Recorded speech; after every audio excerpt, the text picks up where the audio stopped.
Hi hello good morning everyone. இன்றைக்கி கேரளா ஸ்டைலில் நல்ல சாஃப்டான இடியாப்பம் எப்படி செய்கிறதுன்னு பார்க்கலாமாங்க. இப்போ 2 கப் அளவுக்கு தண்ணியை சூடு பண்ண வச்சுருக்கேன். நல்லா கொதிக்கட்டும். உப்பு போட்டு தான் நான் இப்போ கொதிக்க வைக்கிறேன். உங்களுக்கு தேவையான அளவுக்கு இடியாப்பத்துக்கு தேவையான அளவுக்கு உப்பு சேர்த்துக்கோங்க. இப்போ அரிசி மாவு எடுத்துக்கலாம். நான் இப்போ பச்சரிசி மாவு தான் எடுத்திருக்கேன். பச்சரிசி மாவில் தான் இடியாப்பம் செய்யணும்.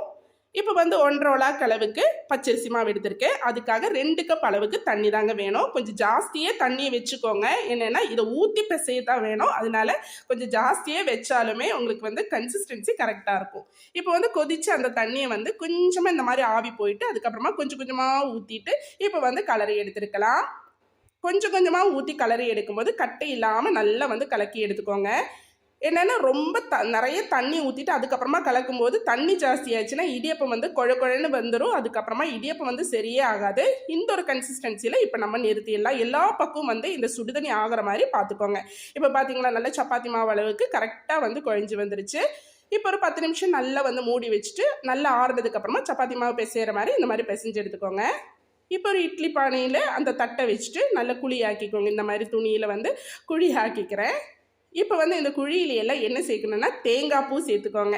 தேங்காய் துருவனை சேர்த்து ரொம்ப டேஸ்ட்டாக இருக்குங்க இடியாப்பத்துக்கு. இங்கே கேரளாவில் நாங்கள் எல்லாருமே சேர்க்குறதா. நீங்களும் ட்ரை பண்ணி பாருங்கள். அதுக்கப்புறம் நீங்கள் இதே ஃபாலோ பண்ணுவீங்க.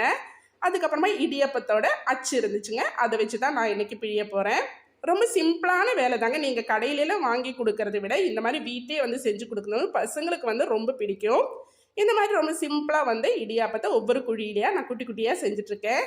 இந்த மாதிரி குட்டி குட்டியாக செய்யும்போது நமக்கு சாப்பிட்றதுக்கு நல்ல பசங்களுமே விரும்பி சாப்பிட்டுப்பாங்க. இப்போ எல்லா குழியிலையும் இந்த மாதிரி குட்டி குட்டியாக நான் இடியாப்பத்தை பிழிஞ்சிட்ருக்கேன். தேங்காய் பூ போட்டேன்னா ரொம்ப வாசனையாக இருக்குங்க. ட்ரை பண்ணி பார்த்துட்டு எப்படி இருக்குன்னு கண்டிப்பாக எனக்கு கமெண்ட்டில் சொல்லுங்கள். இப்போ எல்லா குழியிலையுமே இடியாப்பத்தை பிழிஞ்சாச்சு. இப்போ இட்லி பானையில் தண்ணி ஊற்றி நல்லா கொதிச்சதும் இப்போ இடியாப்பம் நம்ம பிழிஞ்சதை அதில் வச்சிடலாம்.